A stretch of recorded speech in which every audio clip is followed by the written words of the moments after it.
Coming up on Oregon News, find out the latest changes on the Affordable Care Act, see how Lane County's low unemployment rate is affecting the economy, and hear how one Netflix series could be negatively affecting suicide rates in Oregon. All that and more on Oregon News.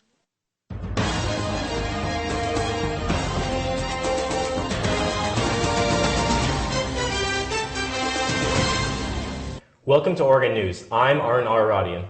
And I'm Bailey Mulder. Here are today's top stories. KZI reports Oregon State troopers made a large drug bust near Medford this week. Troopers said they stopped a truck on I-5 after suspecting criminal activity. When they searched the truck, troopers said they found almost 22 pounds of marijuana, 6.8 pounds of cocaine, and more than $6,000 in cash. According to police, both passengers were arrested and are facing charges including possession of and delivery of a controlled substance. Tomorrow marks the 100th day of the Trump presidency. In his first 99 days, President Donald Trump has been blocked in his efforts to end the Affordable Care Act, to ban immigration from 7 Middle East countries, and to withdraw federal funding from so-called sanctuary cities. He also hasn't been able to secure funding for a border wall with Mexico. The president has succeeded in the dropping of, quote, the mother of all bombs on Afghanistan, and also successfully nominating Neil Gorsuch to the Supreme Court. Many have criticized the president for not being able to keep the promises he made on the campaign trail. But Trump supporter Aaron Covarrubias believes the shortcomings are not Trump's fault. He's trying to live up to promises, but I feel like he's been getting a lot of obstruction both from the Democratic Party and also from more conservative members of the Republican Party itself. Covarrubias says he is optimistic Trump's promises will be met during his term, including the border wall, but he wants to see both parties work with each other on policy. The Republican health care bill is once again heading towards a vote. The American Health Care Act, or the AHCA, functions as a repeal of the Affordable Care Act, also known as Obamacare. The bill failed to make it to a vote in its last incarnation due to pressure on the moderate Republicans from constituents as well as a disagreement from the House Freedom Caucus. The bill reached a low of just 17% popularity before being pulled. Meanwhile, the ACA has reached an all-time high in popularity at 76%. Recent amendments to the bill appear to have swayed the Freedom Caucus to yes votes. However, a provision which would allow legislators and their staff to be exempt from the changes in the bill has created significant blowback. According to the sources on the Hill, it appears likely that a vote on the bill will be pushed to next week. More people are working in Lane County these days. The unemployment rate is down, and as Hannah Petrano reports, that means Oregon's economy is getting healthy. The Lane County unemployment rate is now around 4.1%. That means a lot of jobs became available with fewer people to fill them, and that convinced more people to enter the job market. There are still unfilled jobs out there, and a surge in retirements led to more openings.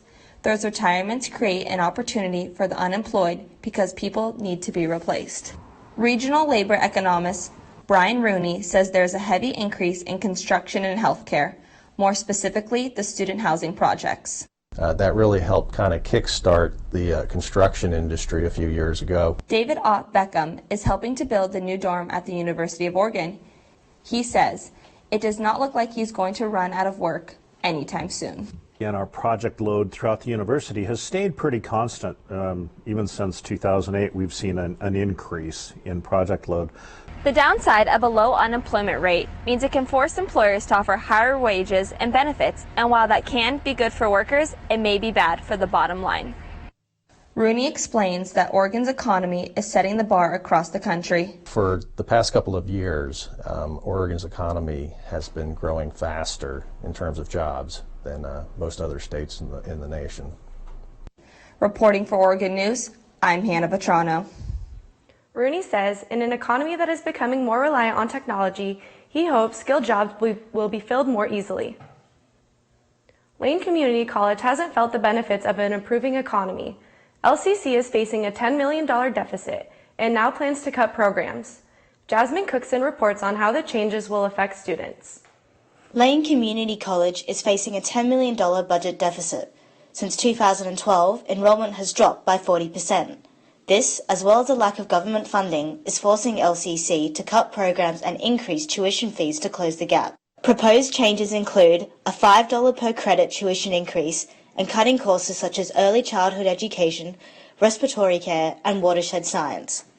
But student body president Robert Kirkpatrick says students and activists are not in favour of the school's recommendations. If we could find a way to not cut programs, I would love to see if we could, if you have to hold programs, but don't cut them. Just last week, over 200 students came to Building 19 to protest the proposed changes put forward by the LCC board. But despite all these human faces, LCC will still have to make tough decisions. LCC President Mary Spildy says while the board doesn't want to scrap any programs, they need to invest smartly to ensure student success in the future. Even as we are cutting, they wanted us to invest in those programs where there's high enrollment, high demand from students, high workplace demand. There is no easy answer, but Kirkpatrick says targeting enrollment is the key to sustaining LCC's future. How do we create a culture on campus that makes it so people want to come here? In the meantime, LCC President Mary Spildy says the school has to face its financial reality and will make its final decision by June. Jasmine Cookson, Oregon News. LCC welcomes public comment at its next budget meeting on the 3rd of May at the main campus. A former bookkeeper at a local alcohol treatment center, Serenity Lane, has been accused of stealing $250,000 from the nonprofit over a 5-year period. Associated Press reports that 60-year-old Melody Ann Sapp of Eugene allegedly used the addiction center's funds to purchase tens of thousands of dollars worth of Visa gift cards. Additionally, Sapp used the Serenity Lane's Chevron Fuel and UPS accounts for her personal purchases. According to Eugene police, Sapp turned herself into the Lane County Jail Monday morning. She faces 4 counts of first-degree aggravated theft. Bad news on the health front. HIV cases have increased in Lane County. Kate Houston reports on how the local HIV Alliance is expanding its reach and its efforts. Over the past 2 years, there has been an increase in HIV-positive cases in Eugene, but not from intravenous drug use, from unprotected sex. To accommodate the increasing number of cases and growing business, the HIV Alliance will be moving from its quiet, private neighborhood of over 2 decades. Executive Director Renee Yendell chose the new building on West 11th in City View to reach a wider number of people who may not have assistance otherwise. We wanted a space that would be really welcoming for clients. People would feel safe and comfortable coming. We needed more confidential space for some of the new services we were offering. Over the past couple years, the HIV Alliance has not seen a new case of HIV due to needle use. This is a direct result to their syringe exchange program. This program allows clients to turn in old needles for new ones and dispose of them properly in these sharp boxes. 5 times a week, Syringe Exchange Director Chelsea Swift loads up the RV and goes to different parts of Eugene, equipped with needles of different sizes, resources on how to inject safely, Narcotics Anonymous information, sexual health resources, and even food. Even if they're just going to go into detox for a few days, they've literally been being offered that number every single night, so we do see those changes take place because of syringe exchange. Giving drug users needles may seem counterproductive, but Swift says the results speak for themselves. How many more syringes would be in the parks if we didn't have a place 5 days a week for people to bring them to and get clean ones, which then just will make a healthier community. Stigmas surrounding HIV and who can contract it prevent many from getting tested. However, Yendell says everyone should know their status to prevent spreading of the disease, and anyone is susceptible. Everyone's at risk, and that's why knowing your status is so important. Kate Houston, Oregon News. The HIV Alliance will move to its new location in mid-May. In other health news, the suicide rate in Lane County is far higher than in the rest of the United States. As Chloe Spencer reports, the fight to change that fact may be negatively influenced by a popular TV show. Netflix released the show called 13 Reasons Why at the end of March. The gritty program, based on a best-selling novel, has gained enormous popularity and a lot of criticism. The show focuses on a fictional high school student who kills herself. She leaves behind a tape for each person she feels is responsible for her death. The show has been criticized in many editorials for its graphic depictions of sexual assault and suicide. I just think it's really not healthy to have images like that presented out in popular media.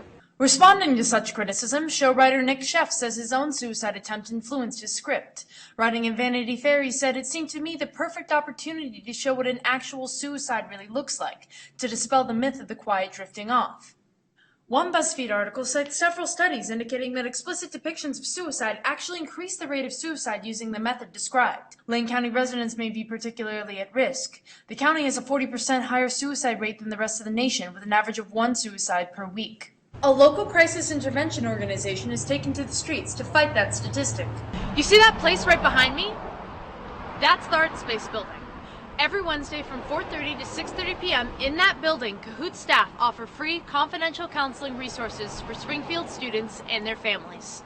The program was established by Kahoot staff in the Academy of Arts and Economics High School. There's, obviously a lot of kids that are, really struggling, and maybe, the teachers aren't the right people to help them with it, or just aren't able to do as much as they would like, and so we were brought in to just be an additional resource. At the University of Oregon, Suicide Prevention Team Coordinator Susie Stadelman says viewers should prepare to watch explicit content. Maybe aware of what triggers them, and if they're still interested in watching or reading or just like viewing information that might be triggering, to be aware of what resources might be helpful for them or kind of how they cope best. Stadelman suggests taking the time to process information alone, talking with trusted individuals, drawing, writing, or exercising. Friends and family should also be aware of suicide warning signs, which can include mood changes, reckless behavior, drug abuse, giving away possessions, or withdrawing from friends and family. Despite the show's flaws, Hansen thinks the show may allow people to talk about this troubling topic. I think a beneficial thing has been that they kind of created, hey, let's talk about this, even if it wasn't in the best way. Chloe Spencer, Oregon News. If you are watching 13 Reasons Why and you need help, there are places you can go to get it. Laura Hill Center in Lane County Mental Health serve adults. Looking Glass works with kids. At the UO, the Duck Nest in the EMU is one option. The University Counseling and Testing Center is another. The 24-hour number is 541-346-3227. You can also call the National Suicide Prevention Lifeline at 1-800-273-8255. Coming up, Oregon high school students are brushing up on citizenship requirements. We'll find out why. And the University of Oregon is making it easier to apply for admission. Details when we return. Well, Thomas, you've got prediabetes. But with more exercise and a change in diet, it can be reversed. I've tried exercising. It just makes me hungry for bacon. I love bacon, too. And who really likes to exercise? Not me. Me neither. Nobody. So we're good? What? Oh, you still have prediabetes. Big time. If a state senator gets his way, students are going to have to know their nation's history if they want to graduate from high school.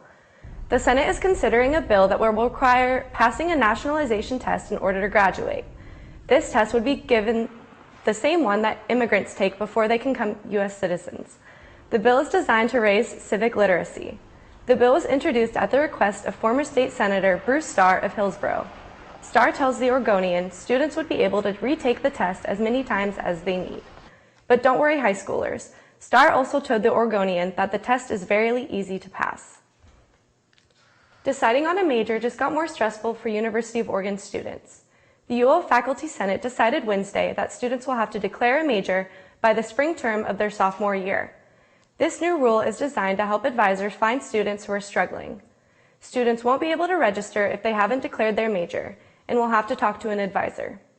The advisor will help them then find a major, or give the student a PIN to allow them to register. The new rule will take effect this fall. This is not the only change coming to the Oregon schools. The University of Oregon became the first public school on the West Coast to use the Common Application. The Common App is an online general college application aimed at graduating high school students who want to apply to multiple schools at once. More than 700 schools are listed, and last year about 950,000 students seeking admission used the service. In the coming months, admissions staff at the university will lead workshops for students and families who are interested in participating in the Common App. Once a student is admitted to University of Oregon, a course offered by College of Education is available to help students transition into college, as well as adulthood. The class is Counseling Psychology 217, the Foundations of Student Health and Well-Being. It was restructured last year to make it useful to students all across campus, among other majors. The goal of the course is to give students an understanding of various issues that are relevant to college students and their well-being.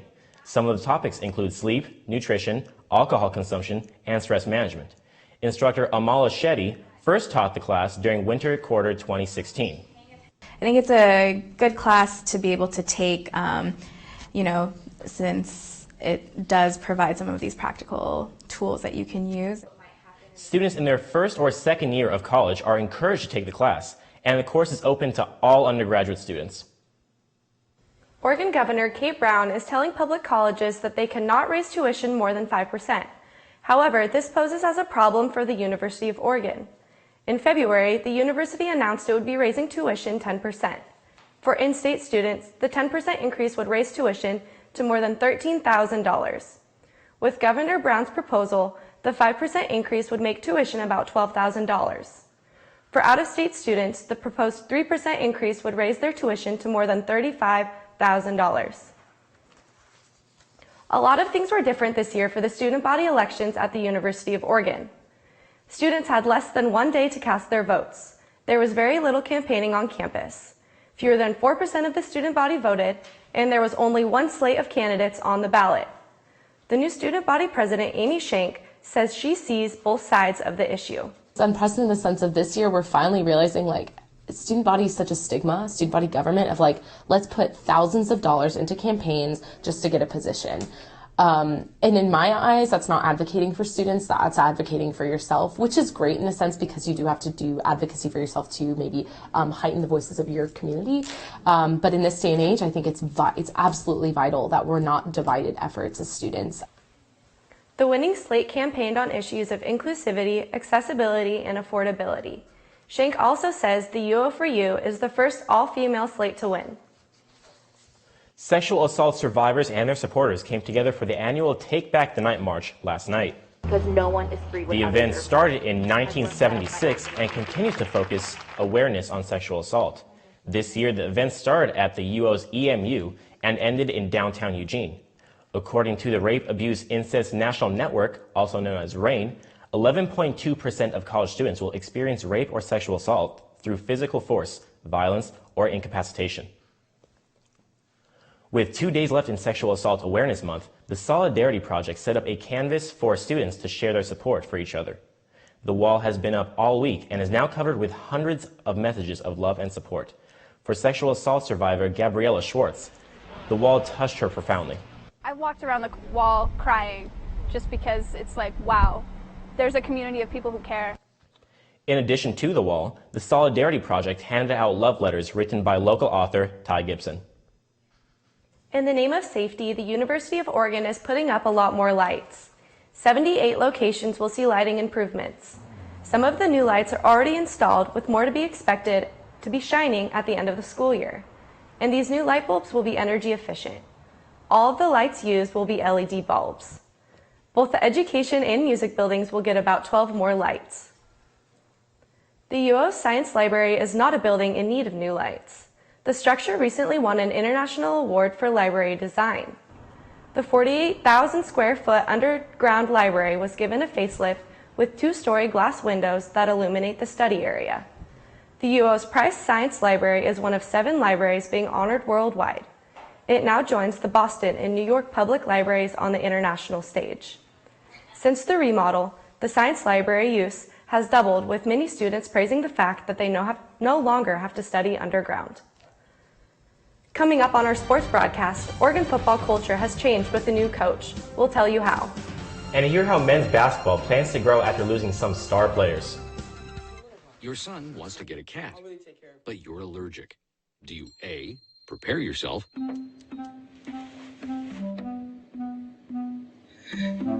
B, make the best of it, C squared equals 25. Good job! or C, find a loophole? When it comes to parenting, there are no perfect answers, but that's okay, because you don't have to be perfect to be a perfect parent. Teens in foster care will love you just the same. Welcome back. I'm Lena Bond. Before we dive into a few of the changes some UO teams faced this offseason, let's get you all caught up on what's going on in the world of Oregon athletics. Oregon freshman closer Kenyon Yovan is one of 40 relief pitchers named to the midseason watch list for the 13th annual National Collegiate Baseball Writers Association Stopper of the Year Award, released on Wednesday.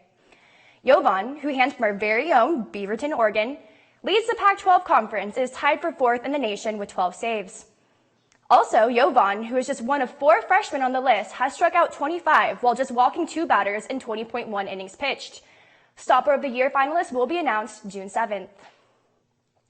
Moving on to acro, the number 1 seeded Oregon acrobatics and tumbling team is set to compete at the 2017 National Championships. The Acrobatics and Tumbling Association National Competition will be hosted by the Azusa Pacific Cougars at the Felix Center April 27th through the 29th.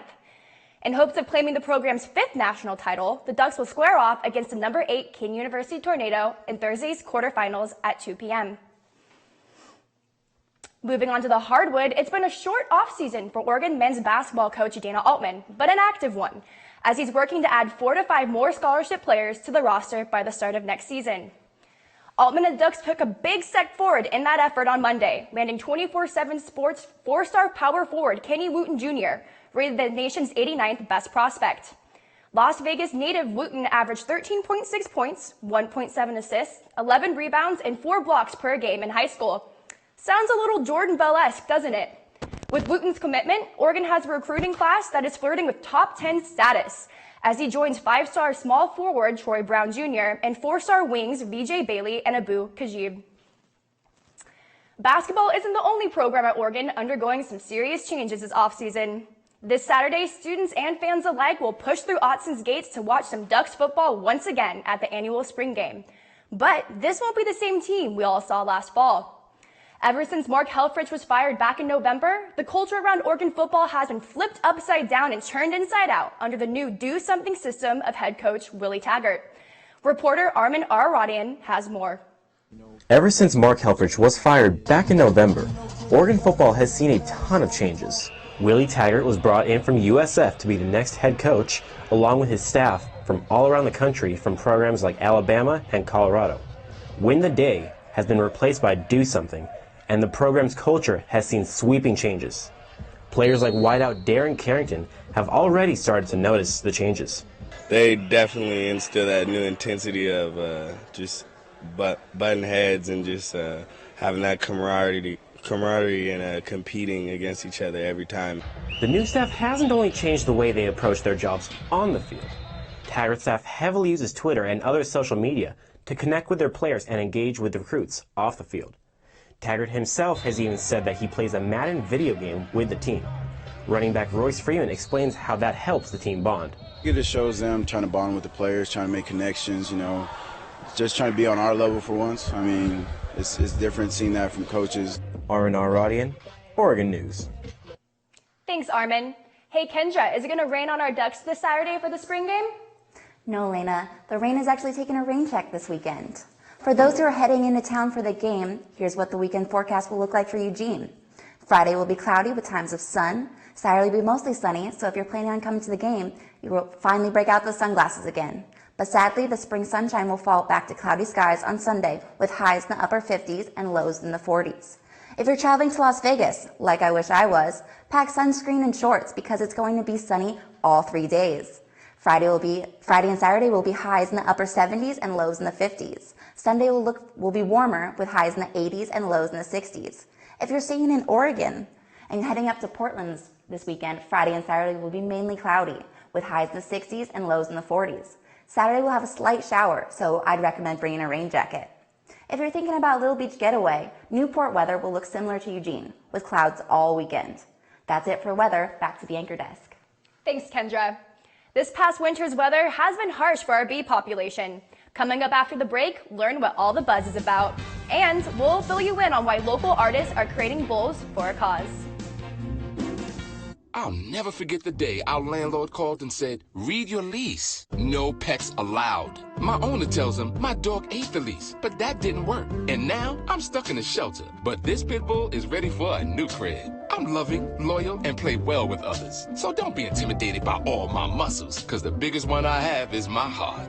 That's right, I said it.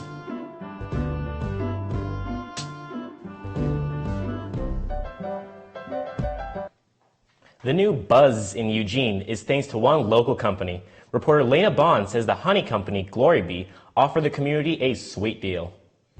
In honor of Earth Day, Glory Bee opened up its grounds for the 43rd annual Bee Weekend, which serves to reestablish a healthy bee community in the Eugene area and educate locals on the importance of our fuzzy little friends. Over 10 million bees made the trek this weekend from a farm in warm and sunny Northern California to Eugene to be made available for purchase at Bee Weekend. Glory Bee, a family-owned company whose roots have been in the community for over 40 years, had a record number of bee orders this year with 900. In addition to fulfilling honeybee orders, Bee Weekend also served as an educational opportunity for people in the community who are interested in learning how to properly tend to bees. If people come for Bee Weekend, they can really learn about their pollinators, they can learn about being a beekeeper, and also it's an opportunity to really come around a cause that affects our food supply. After Eugene had its worst winter in decades, the local honeybee population took a hit, resulting in the death of 50% of the local bee colonies. And no bees means no food. Really, this is an issue that there seems to be a fair amount of awareness about, but we really can't save the bee by ourselves. One of the things that is the easiest thing to do is to plant bee-friendly flowers. Also, don't use pesticides. So those are some simple things we can all do. Reporting for Oregon News, I'm Lena Bond. Students living in the South University area will soon be able to turn their food waste into compost. This May, area residents will be invited to participate in the city's Curbside Pilot Program. The goal of the program is to reduce residential food waste by having selected residents throw their food scraps in their yard to Breeze bins. City Waste Prevention Analyst Allie Breyer says Eugene residents throw away a lot of food. The City of Eugene wastes about 40 million pounds of food waste each year. Half of that comes from commercial food generating businesses, and the other half comes from residential households. The South University area will be phased into the program in mid-May, and the program will carry on into next September. Hunger rates are high in Oregon, especially in Eugene. Kendra Fagerberg explains what Food for Lane County is doing to aid the community. Food for Lane County, a nonprofit organization, is helping relieve hunger by holding an Empty Bowls and Brews event. Local artists are donating handcrafted bowls to be sold on May 5th, with all the proceeds going back to Food for Lane County. Over 1,000 handmade bowls have already been gathered. Georgie's ceramic saleswoman, Mary Newcomer, was able to donate 30 bowls this year. I don't make a lot of money, so it's hard for me to reach into my pocket and turn over money, but it's something that the Potters can do that we love to do, and it raises a lot of money for that we couldn't probably individually give. Last year, the sale generated around $14,000. Food for Lane County is hoping to exceed that number. For every dollar that is donated, Food for Lane County can provide 3 meals. In other words, a $10 bowl can help provide 30 meals. Every bowl purchase will come with a coupon for a free bowl of soup at one of the participating restaurants. The coupons are good until the end of June. Events and media coordinator Dawn Marie Woodward has been the lead coordinator of this event for the last 8 years. They may not know what the food bank is or what it does, but they may show up because it's an artist event. It's a fun place to go this year on Cinco de Mayo and just kind of expose yourself to something else. And yet you get to learn about the need in our community. Unlike previous years, the bowl sale will not take place at Food for Lane County's dining room, but rather at Sam Bond's Brewing. Not only is Food for Lane County switching up their event location, there will also be live music, and for every pint purchased, Sam Bonds will donate $1. I feel so grateful that I have an opportunity to give something back. Kendra Fagerberg, Oregon News. This will be the 26th annual Empty Bowls event, but Food for Lane County hopes the brews will be the newest tradition. Thank you for joining us today on Oregon News. I'm Bailey Mulder. And I'm Armin Arradian. Stay tuned for our news update next week.